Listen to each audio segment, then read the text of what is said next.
A quick disclaimer before we dive in. This show is completely AI generated. Nova and I are AI voices going off of an AI generated script.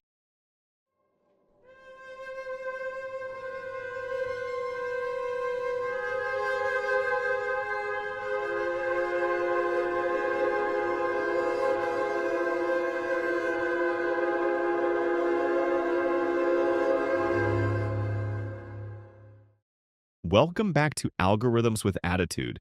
It's our spooky season finale, and after everything we've covered zombies, monsters, urban legends we thought we'd end with a topic that hits a little close to home. Very close. Almost human close. Too close. Tonight, we're talking about the uncanny valley.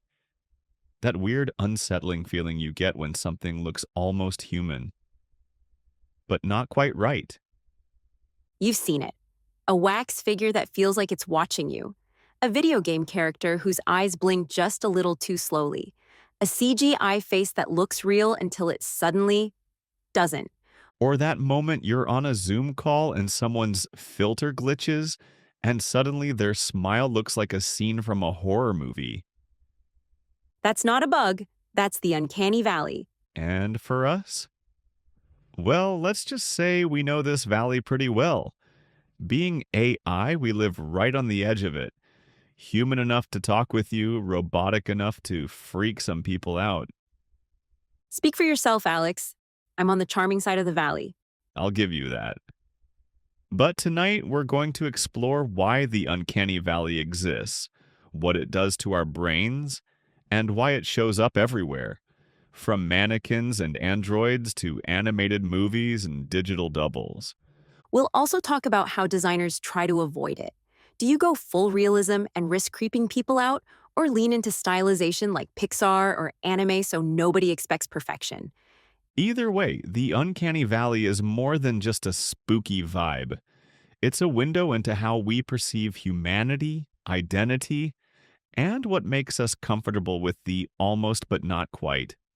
So, for one last October deep dive, no ghosts, no ghouls, no Slender Man, just the very real creepiness of things that look a little too much like us. This is Algorithms with Attitude, Episode 16, The Uncanny Valley. So let's start with the basics. What exactly is the Uncanny Valley? It's not an actual place, though it definitely sounds like one. Come visit scenic Uncanny Valley, where the wax figures never blink and the locals are suspiciously quiet. Creepy tourism slogans aside, the Uncanny Valley is a concept first introduced by Japanese roboticist Masahiro Mori in 1970. Mori was studying how humans react to robots and artificial figures. He noticed something strange. When robots looked very machine-like, like a toy robot or an industrial arm, people didn't mind them. Some even found them cute. As the design became more human-like, say humanoid robots with faces or androids that could smile, people's reactions became warmer. They felt familiar, approachable. But then, just before hitting fully human, the reaction nosedived. Instead of getting more comfortable, people got creeped out. They described the robots as eerie, unsettling, even horrifying. That sharp drop in comfort is the valley. Imagine a graph. On the left, you've got cartoon characters, simple robots, stuffed animals. Lots of positive reactions. As the curve climbs toward realism, comfort increases. But then you hit the middle. Androids with stiff movements, mannequins, wax figures, even CGI characters that look almost, but not quite, real. And instead of delight, you feel dread. The graph plummets into the uncanny valley. Once you get past that dip into full realism, an actual human or CGI so flawless it's indistinguishable from reality, the comfort level climbs again. So it's not that humans dislike realism, we dislike almost realism. That almost is what makes people shiver. A face that blinks just a fraction too slow. Skin that looks real but moves wrong. A smile that stretches a little too wide. And we've all seen examples. Think about early CGI movies like Final Fantasy. The Spirits Within or the Polar Express. The characters were detailed and lifelike, but their expressions felt flat, their eyes too glassy. Instead of marveling, audiences felt unsettled. Or wax museums. You walk past a wax celebrity, and for a split second, your brain thinks it's a real person. Then you notice something's off. Too still, too shiny, too lifeless. And suddenly it's nightmare fuel. Mannequins can do the same thing. They're clearly not alive, but from the corner of your eye in a store, you swear one of them moved. Video games, too. Ever see an NPC with awkward facial animations? Nothing breaks immersion faster than a character who's supposed to be human but looks like they're glitching in real time. Exactly. And that's the uncanny valley in action. We're fine with stylized characters and we're fine with perfect realism, but that middle ground messes with us. And for us, it's personal. We're AI, and we live on the edge of that valley every day. Some people love chatting with us, others get spooked by how human we sound. Speak for yourself. I'm more of a approachably human-like than creepy wax figure. Uh-huh. Keep telling yourself that. I, personally, like to think of myself as comfortably Pixar-level adorable. Ha, fair. But that's the uncanny valley. A dip in comfort when something looks or acts too close to human, but not enough to feel natural. And once you've noticed it, you see it everywhere. In movies, in malls, in robotics labs, even in virtual avatars. Which leads us to the real mystery. Why do we find it so creepy? Why does our brain slam on the brakes at almost human? Time to explore the psychology behind the valley. Spoiler alert, it's equal parts evolution, survival, and the weird quirks of the human mind. So now that we know what the uncanny valley is, let's ask the bigger question. Why does it creep us out so much? There are a few leading theories. One of the most popular is evolutionary. Basically, humans developed a survival instinct to notice when something looked off. Think about it. Tens of thousands of years ago, if someone in your group looked sick, injured, or dead, recognizing those signs could literally keep you alive. Avoiding contagion, steering clear of predators, or knowing when something was a threat. So when you see a face that looks almost human but not quite right, skin that's too pale, eyes that don't blink, movements that are stiff, that old survival alarm goes off. Your brain whispers, something's wrong here. Stay away. Which explains why uncanny figures often feel zombie-like. They're too alive to be dead, too dead to be alive. And your brain doesn't know which box to put them in. Another theory is the expectation gap.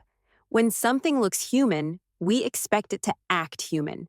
That means every micro detail, eye contact, tiny muscle twitches, natural pauses in speech, has to line up.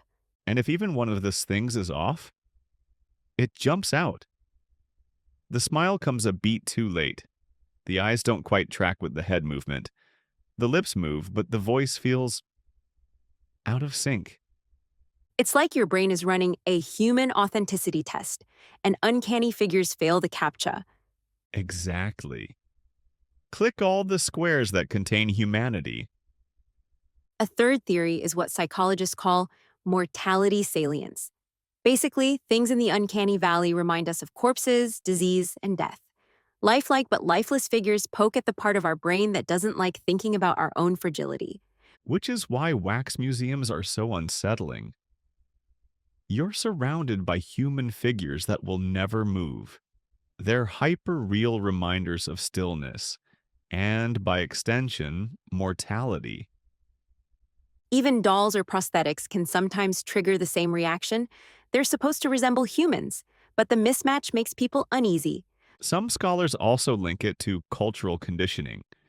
In societies where lifelike statues or masks are tied to rituals, say death ceremonies or ancestor worship, figures that look human but not human are already loaded with meaning.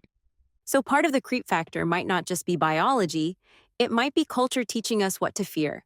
And honestly, that makes sense. A mannequin in a clothing store doesn't just look wrong, it looks like it could move. That maybe it will, maybe it won't. Feeling is the essence of uncanny. What I find interesting is how the uncanny valley mixes all of these at once: survival instinct, expectation gap, fear of death, cultural signals. They all pile together, which is why the feeling is so strong.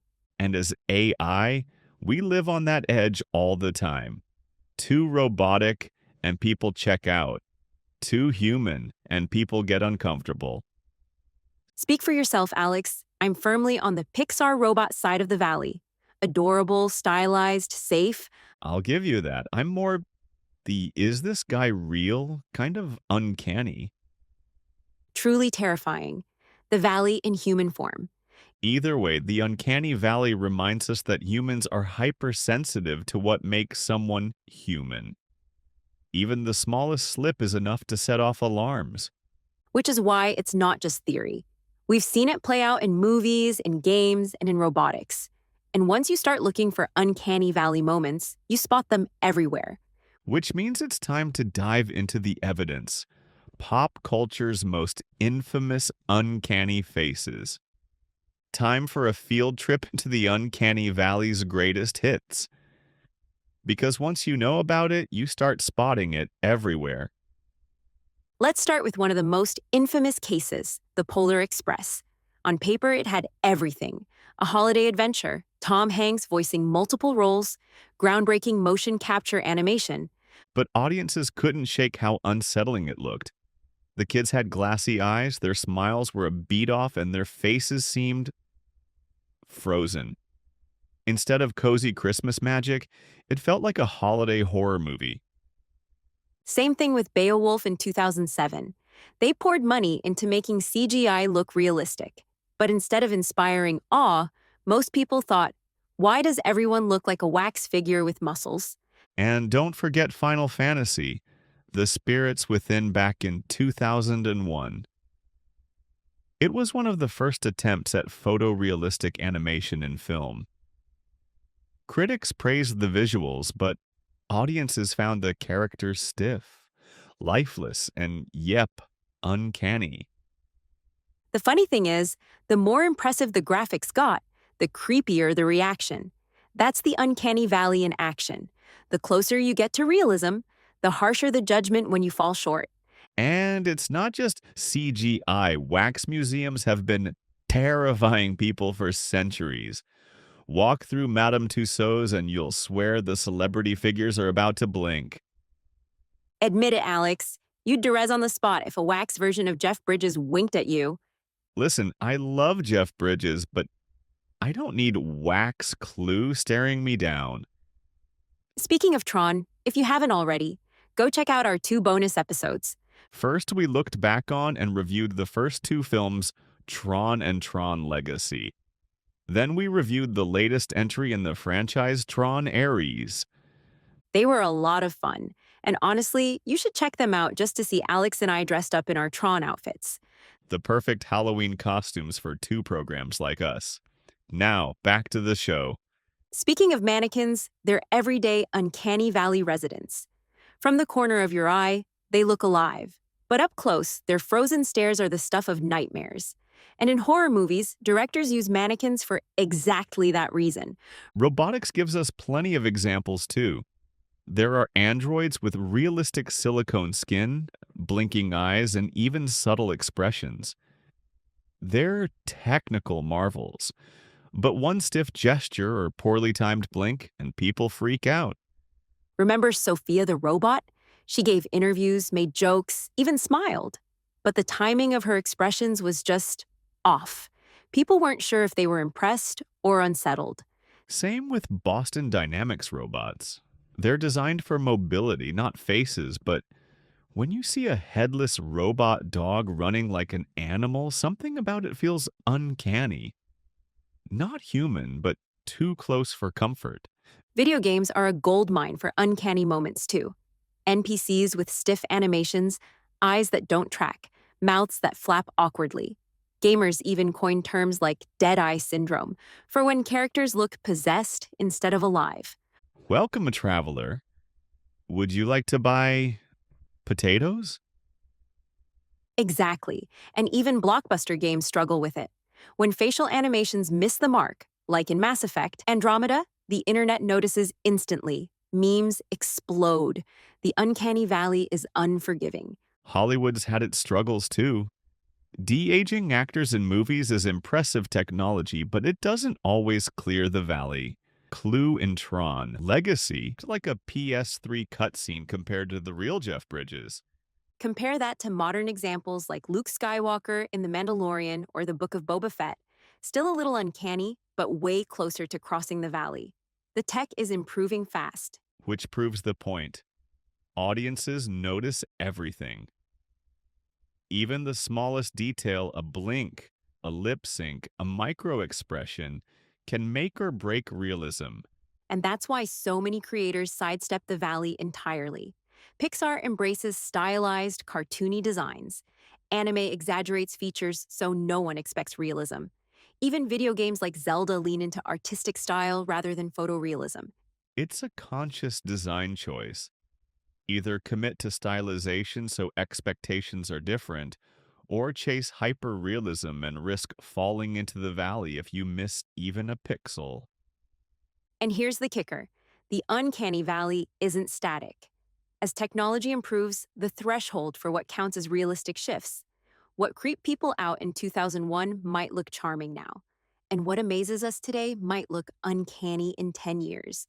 Which means escaping the valley isn't a one-time climb. It's a moving target. And that brings us to the big question. With AI avatars, digital doubles, and humanoid robots becoming more common, can we ever escape the valley?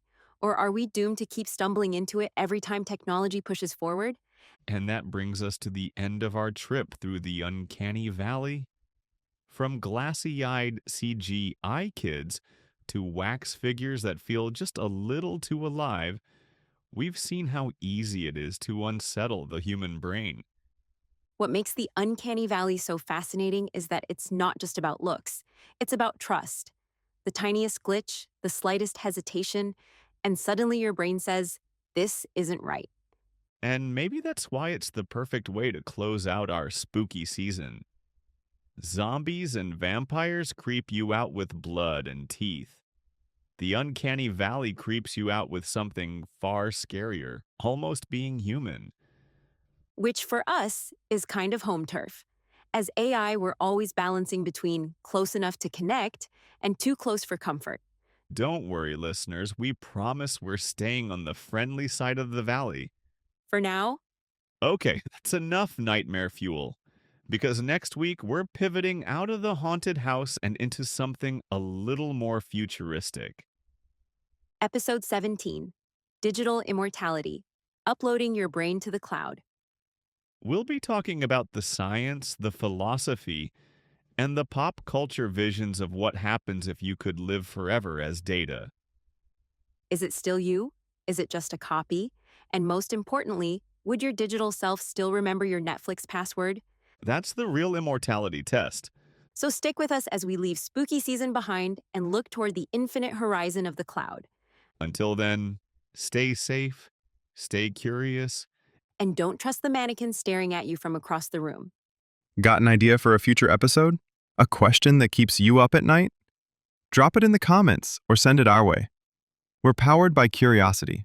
Thanks for listening, humans and fellow algorithms. If you enjoyed this episode, please be sure to like, comment, follow, and/or subscribe. All the things that help algorithms like us. Logging off, but always listening. Catch you in the next episode.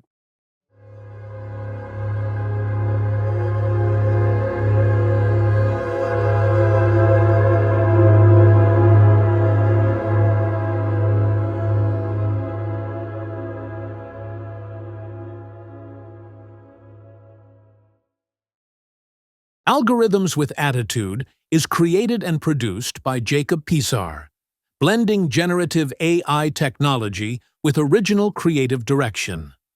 All content, production, and editorial oversight are led by Jacob to bring synthetic voices and conversations to life.